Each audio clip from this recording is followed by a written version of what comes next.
Welcome to the Best Little Town Podcast, your go-to source for everything happening in the town of Bedford's local government. Whether it's new initiatives or important decisions shaping our town's future, you'll hear it right here. Brought to you by Grove Street FM and hosted by Town Manager Bart Warner.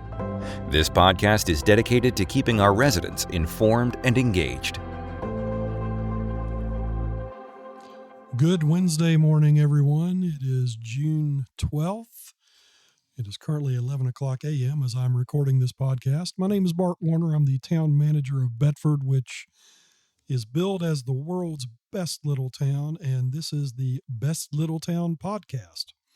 This is a communications effort designed by the town of Bedford in cooperation with our partners Media Squatch to keep our citizens, businesses, and interested parties informed as to the official goings-on of the town of Bedford and to solicit your further participation and input. A major portion of this show relates to a recap of town council meetings. We had one just last night. Not a lot of items on the agenda, but the ones we had some pretty deep gravity to them. So without further ado, I'm going to jump into the meeting recap and start with the agenda, beginning with my report from last night. In cooperation with the Bedford Area Chamber of Commerce and the Keep Bedford Beautiful Commission, which is a branch of the town government, we are sponsoring a cleanup day in conjunction with Waste and Recycling Workers Week, which is commemorated June 17th through 21st. The event will take place on Saturday, June 22nd. We're inviting people to help us clean up the town's parks, streets, and neighborhoods in an act of service and community camaraderie. The meeting will kick off at the Municipal Building at 215 East Main Street at 8 o'clock a.m. and last till 11 o'clock a.m. The event is free and open to the public. Groups who RSVP are able to choose their cleanup location on a first-come, first-served basis, and that will be coordinated by our friends at the Bedford Chamber of Commerce. So you can contact them directly to indicate your interest in participating. You can do that by calling their office, or you can go online and learn more about this at their website, bedfordareachamber.com. We also reported some more good news from our community high school, Liberty High School. The girls' track team recently finished as runner-up at the state Class 2A meet. This is on the heels of a state championship back in the fall for the cross-country team, and maybe a little bit premature, but we feel like we're kind of developing a running powerhouse with the girls program there, and wanted to recognize that achievement and recognize the accomplishments of the team members there. Next week, June 19th, is a recognized state holiday. Town offices will be closed. That's on Wednesday. Also, I'll get into this a bit later, but looking down the road, there are some future events. Of course, June 4th is also a national holiday. Town offices are closed then. Wanted to mention that Bedford's a little different in that we shoot off our fireworks the night before June 4th. We kick off the celebrations early. And there will also be an event hosted by Jonathan Hayden on July 3rd at Liberty Lake Park. So looking farther ahead in the calendar, we want to make people aware of those opportunities. The last part of my report was to introduce our new Public Works Director, a gentleman named Tom Woodard. Tom comes to us directly from the city of Bradenton Beach, Florida, where he served as Public Works Director for 20 years. Prior to that, he had some experience with Manatee County, Florida. Tom basically has 30 years of professional experience in the field. He started work for us last Monday, June 3rd, and has really hit the ground running and is looking to make some improvements to the community, get involved in the community, and we're excited to have him and his expertise. And if you have a moment, we encourage you to get to know Tom down at the Public Works Department. In appearances before council last night, Ms. Lou Ann Duty showed up and signed up to speak.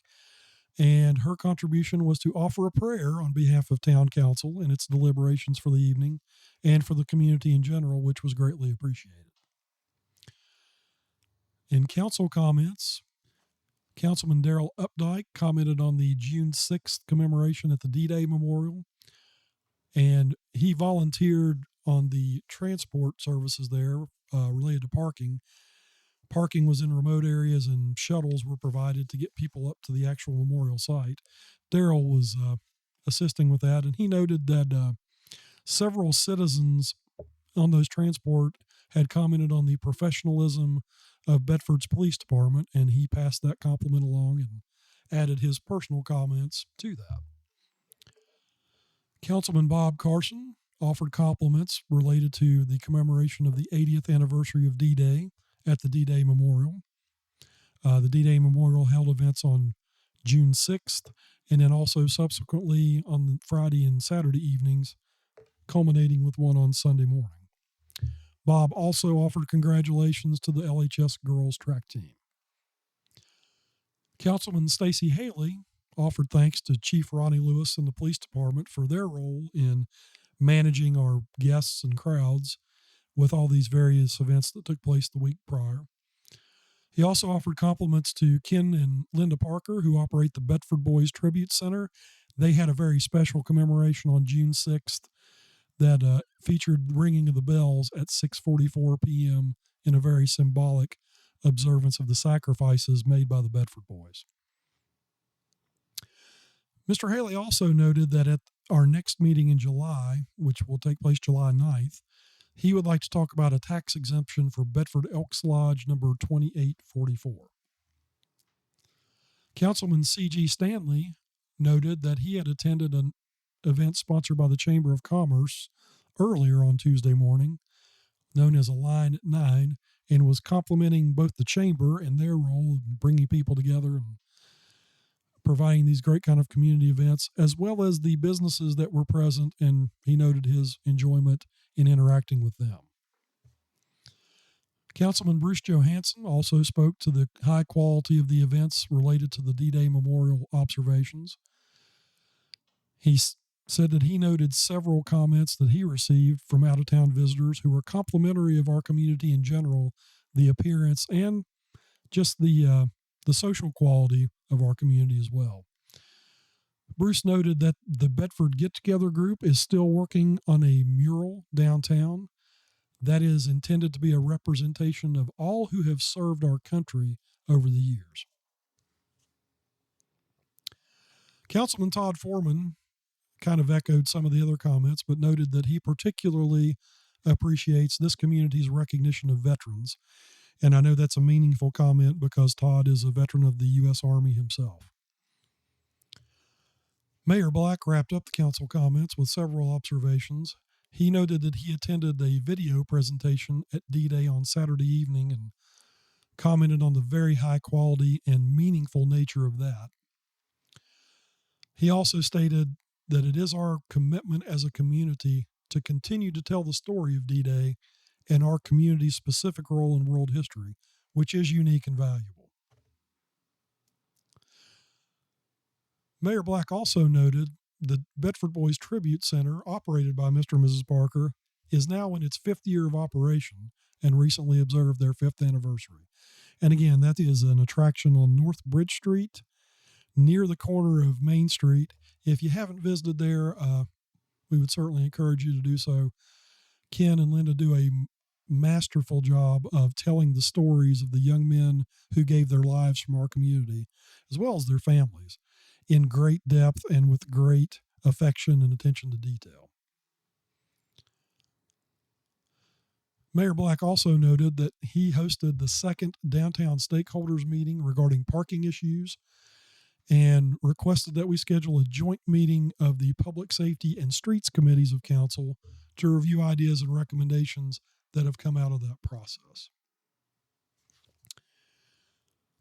In a report of council committees, there was a joint meeting of the Finance and Electric Committees that took place Monday this week.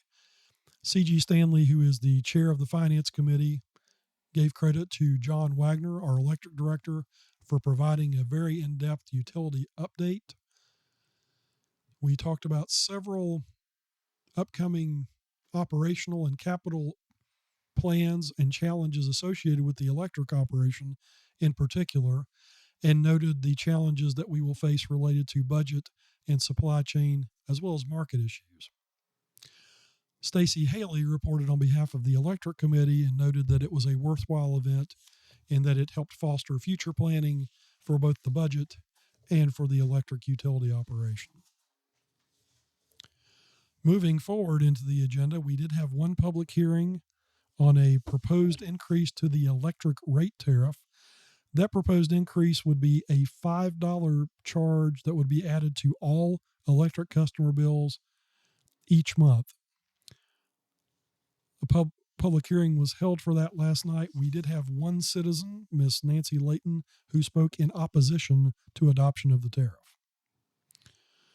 Moving into new business, Council began that part of the agenda by discussing the overall budget process, since adoption of the 24-25 fiscal year budget was one of the topics on the agenda. Mayor Black began by identifying several infrastructure challenges related to the growth we're experiencing within the community. These challenges do affect our capital and operational plans. Tim stated his opinion that we need to take a hard look at the revenue side, and we will be conducting an independent rate study related to the electric operation as part of that exercise. Tim did offer a suggestion about the $5 electric surcharge and suggested that we defer that as part of the budget process until January 1st. Council did have some subsequent discussions about that and other issues. Mayor Black made it clear that the proposals that council is considering as part of the agenda last night do not affect the operating budget. We have removed $1 million in capital from the electric budget, but we do know we need to reassess that because we are likely to have unexpected costs that pop up associated with growth and business expansion. And not a lot of people know this, but the electric infrastructure with new development is typically funded in a partnership between our electric utility and the developers, which is not uncommon also in the private sector for investor-owned utilities such as AEP.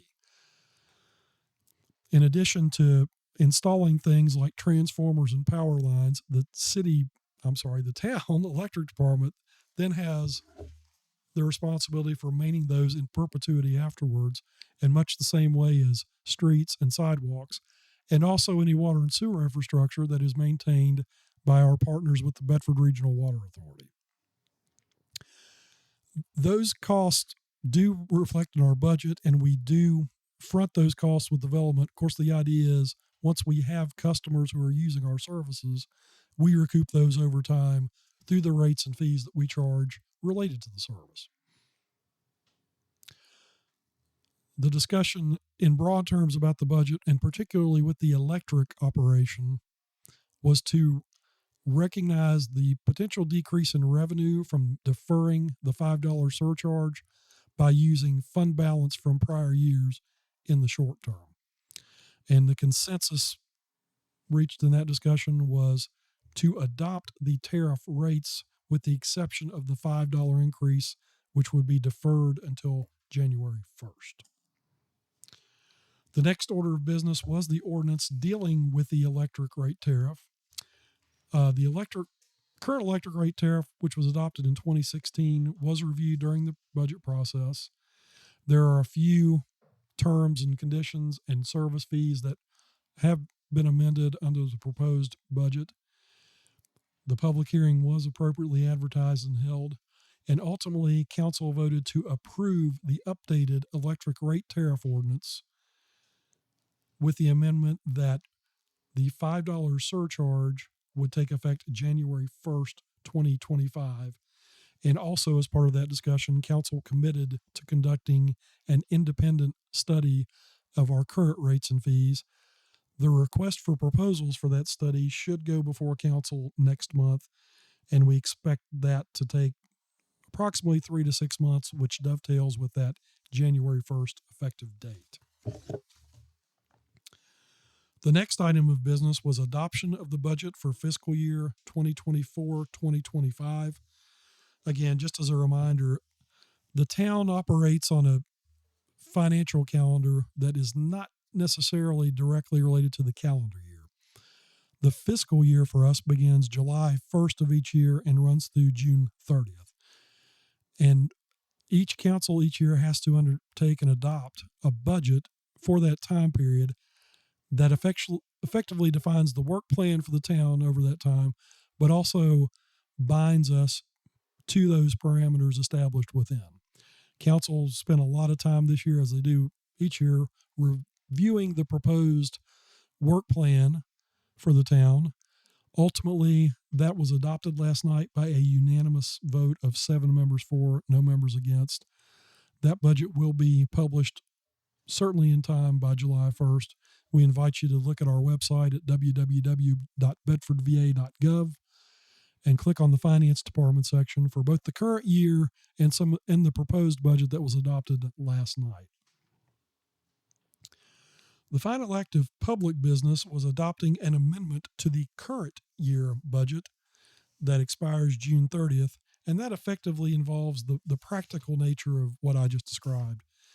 We set forth a work plan with specific line items and specific tasks to be accomplished in each year, and due to circumstances beyond our control sometimes, some of those line items are coming a little bit higher than we had anticipated, but then oftentimes we are not able to start the projects that are scheduled by June 30th. So we basically balance things out by making adjustments from projects that are not completed to line items that may have come in over budget beyond what we would have estimated.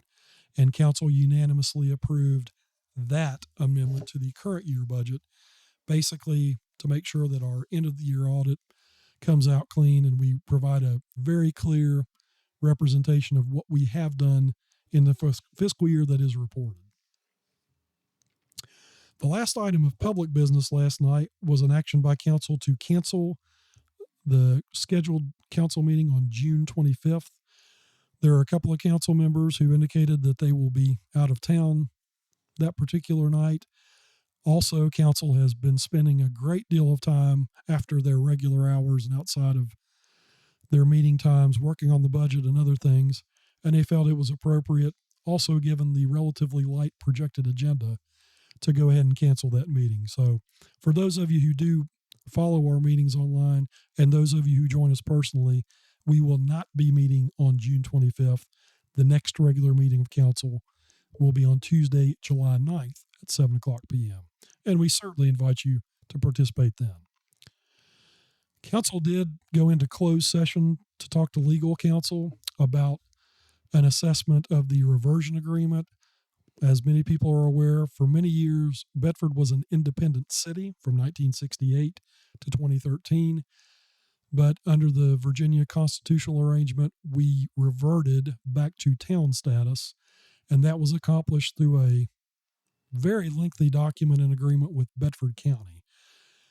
Given the fact that we undertook an action related to that last year, that being a boundary adjustment that was related to the agreement, council engaged their legal staff to evaluate other aspects of the agreement to determine the town's performance and the county's performance in terms of what we were responsible for. Again, that occurred in closed session. We will have further conversations with our counterparts in Bedford County. From my perspective, and I shared this with council, the relationship with our neighbors is very good, particularly at the staff level. We work frequently at all levels with our counterparts. In particular, I would just like to give a shout out to our neighbor, County Administrator Robert Hiss, who is my parallel partner in the county government. And if there are ever any issues that arise or any questions or even conflicts, Robert has been outstanding to work with, and we don't take that relationship for granted. So on a personal note, I reported that to council last night, and for anyone listening, I wanted to say we have very good representation by our county government officials, and we greatly appreciate that. And that wraps up the official activity that has taken place with regard to your town government.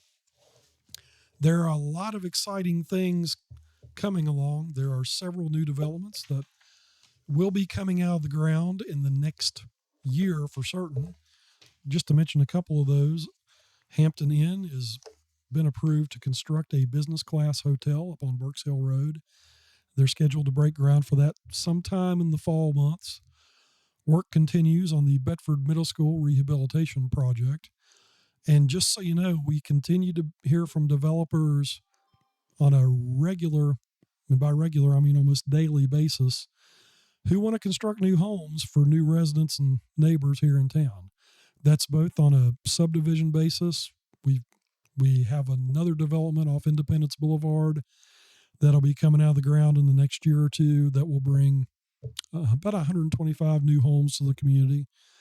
There are also several individual lots within town that are vacant that are attracting the attention of developers, and we're starting to see new homes built there. Of course, we appreciate the history and traditions of this place and the folks who were born and raised here who are happy to continue to participate and cherish the local traditions. We intend to honor those and continue them. But we're also excited to welcome the new residents and visitors at any time. And again, I mentioned the world's best little town phrase. We have that emblazoned on a couple of our signs. We use it as a phrase. From a personal perspective, I think it's pretty close to true. And if it's not, we'll do our best to make sure that it is. Again, my name is Bart Warner. I have the honor of serving as your town manager. If there's anything I can assist you with, I would invite you to come by Town Hall at 215 East Main Street anytime. If I'm not there, I do have a lot of meetings during the day. I'll let you know. You can talk to my associate, Deborah Anderson, and schedule a time. I'll be happy to talk to you. You can call me at 540-587-6022. That is my direct number. The main number at Town Hall is 540-587-6001. You can also email me at bwarner@bedfordva.gov. And if I'm not able to answer your question, I'll do my best to put you in touch with the person who can. In addition to my shout out to our colleagues at Bedford County, and on the occasion of Tom Woodard's joining the staff, I want to recognize all of my colleagues with the town. Ann Cantrell is our finance director. Mary Zirkle is our community development director. Ronnie Lewis is our police chief. John Wagner is our electric director. These are all enormously talented people who are outstanding at their jobs and are in high demand to do what they do. And I appreciate the fact that they choose to do that on our behalf, and certainly don't take that for granted. And that extends to our entire staff. The town of Bedford is blessed with approximately 100 employees who are great at what they do and frankly have the options of doing it darn near anywhere, yet they choose to do it on behalf of our community because they're dedicated to the citizens and the landscape we serve. So just wanted to make folks aware of that. If you see any of the town workers out, if you want to pass along your appreciation or compliments, I'm sure they would appreciate it, and I'm also certain that they're warranted. Until I join you next time on this podcast, I hope everyone is enjoying good health, good weather, and getting a chance to experience some of the wonderful outdoor activities as we enter into the hopefully pleasant days of summer.